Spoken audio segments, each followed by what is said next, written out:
mga anak. Kung pinili natin ang demokrasya, tayo ay pinangakuan na sa demokratik na gobyerno ay mapapakunlad ang ating bayan, napapaaral ang ating mga anak, mabibigyan ng trabaho ang ating pamilya, mabibigyan ng justisya pati ang mga mahihirap, at walang magugutom, walang mawawala ng bahay, at walang mawawala ng pag-asa. Pero ngayon, ang mga pangyayari ay nakakawalang pag-asa. Hindi lamang sa pagmamahal ng Panginoon natin ay magsusurrender na sana ako. Walang pag-asa. Imbis na mag-surrender tayo, kailangan sumigaw tayo ng karapatan natin sa isang malayang bayan na maunlad, na walang mga magnanakaw. Ay karapatan nating mga Pilipino na magkakapatid, anuman ang ating relisyon, ang kinabukasan ng ating mga anak ang mahalaga sa atin. Tingnan nyo ang ibang bansa. Tingnan nyo ibang bansa na 5 years ago lang ay nangunguna tayo sa kanila. Ngayon, nasa kulelat na tayo. Nasa ilalim na tayo. Turismo, kulelat. Edukasyon, kulelat. Employment, kulelat. Gross domestic product, deficit. Foreign direct investment, wala ng kapital na pumapasok. Kahit ano pa ang mga advertisement nila sa ibang bansa, wala nang gustong mag-negosyo na ibang bansa dito sa bayan nating minamahal. Dahil naman sa isang tinaga, korupsyon. Dahil sa korupsyon, ang Pilipino na dating tinitingala sa ASEAN na tayo'y magigiting na mga tao, tayo mga Pilipino hindi nagpapalupig sa mga banyaga ay ngayon nagpapalupig ba tayo sa mga kawatan? Hindi tayo magpapalupig sa mga kawatan. Kaya tayo nag-arali ngayon para marinig nila tayo na hindi nyo pwedeng gawin ito sa amin na walang mananagot. Kailangan may mananagot. Kung sino man ang puno nito, kailangan siya'y managot.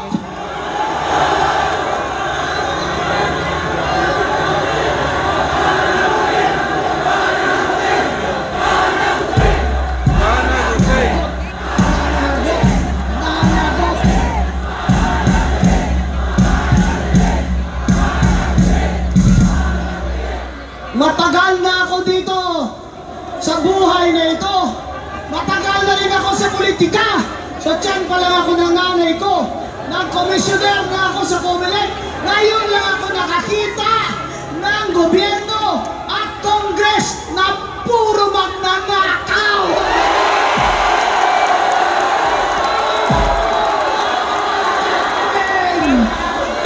Panginoon, maawa ka sa amin. Bakit humantong sa ganito? Sa panahon na ang Pilipino ay halos wala nang makain 3 beses isang araw. Kalahati sa atin o 60 million ang nakakaranas ng gutom, habang ang mga buhaya ay pataba ng pataba.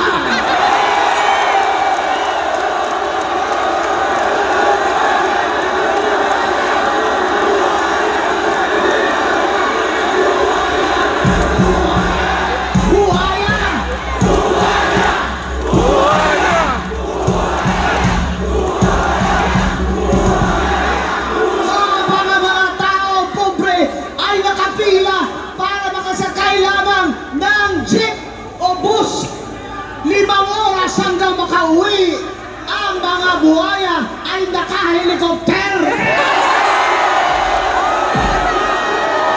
May pambili ng milyon-milyon dollars na mga aeroplano. Nakakasakit pa sa lahat. Pinagmamalaki pa ng mga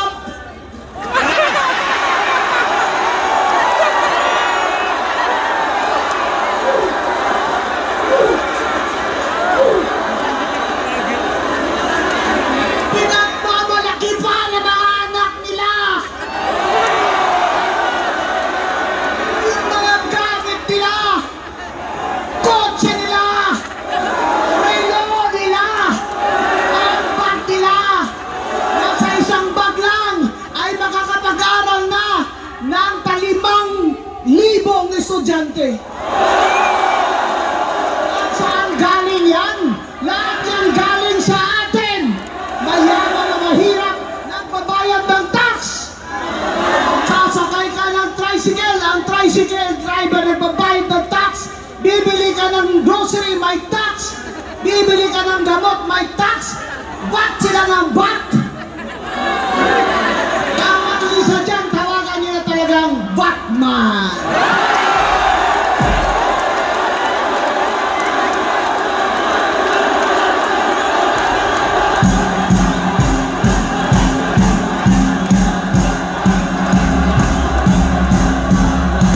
Wala ang plano nila nung sila ay nanalo at naupo. Ang plano pala nila sa loob ng 3 taon ay lilimasin nila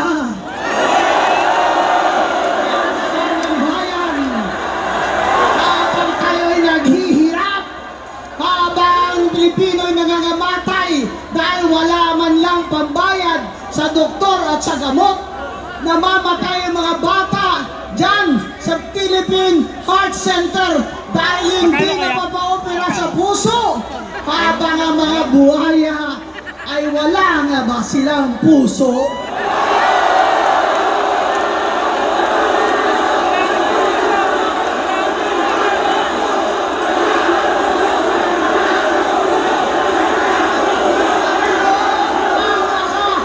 Saklolohan mo ang Pilipino! Saklolohan mo kami! Dahil parang hindi na maaawat ito kung walang divine hand. Pray ako ng pray. At hindi naman dahil sa akin, pero dahil naman talaga sa Panginoon natin ay baha-lindol at lalong naramdaman ng mga tao ang kahirapan at katakawan ng mga magnanakaw. Pupunta ka lang sa ospital, lulusong ka pa sa baha. Ay, mga anak mo dahil tinagat ng daga. Sana magpadalaan ng milyong-milyong daga kung banda sa kanila.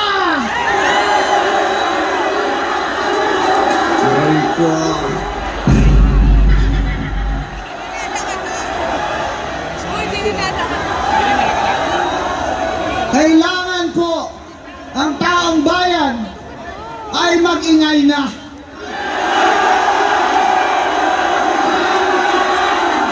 Tayo may obligasyon sa pagdarasal kung hindi sa pag-aksyon din.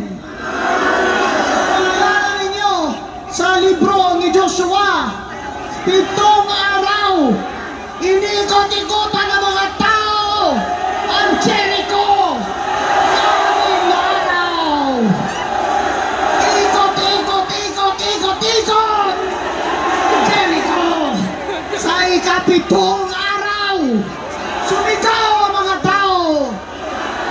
Mga magnanakaw. And on that day, the walls of Jericho came crumbling down. Power of our God. That is the power of our God. And that is the power of the prayer of God's people.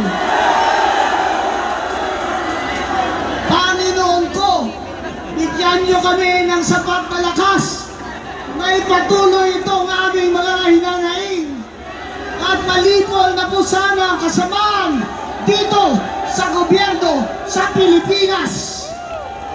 Sana po magising na rin ang aming mga kapatid at sa 2028 ay wag na iboto itong mga magnanakaw na ito.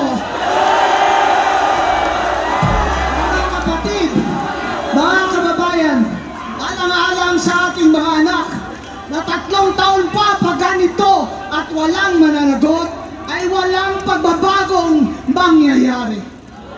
Doon sa ibang bansa, sa Indonesia, na grabe #1 sa korupsyon, nagtayo ng tunay na Independent Commission on Corruption na pinangunahan ng dati nilang Supreme Court Justice at dahil nagreklamo na ang lahat ng mga inuutangan ng Indonesia ay gumaling gumaling sila sa sakit na korupsyon. Kaya ngayon ang Indonesia ay mataas na ang rating sa credit index. Ang Pilipinas 2.7 trillion every year gustong utangin ng ating mga pinuno. Sa 2.7 trillion, ang 2.6 dyan ay para lamang sa pagsweldo ng kanilang pamahalaan. Habang ang budget natin na hawak ng ating mga congressman at speaker at mga senador, naggaling dapat ang calculation, komputasyon kung magkano ang mai-income ng Pilipinas galing sa ating taxes at sa ating GDP ay lobo-lobo na ang budget. Paldo-paldo na.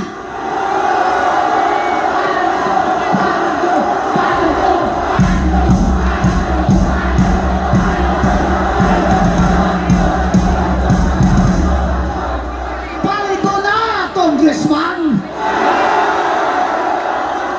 Aray ko. Tama na! Tama na! Tama na! May mananagot! Mananagot! Mananagot! Maraming salamat mga kapatid! Pagkain sana tayo ng mahal na Diyos! Salamatan natin, Atty. Rowena Benson, 4 na salamat!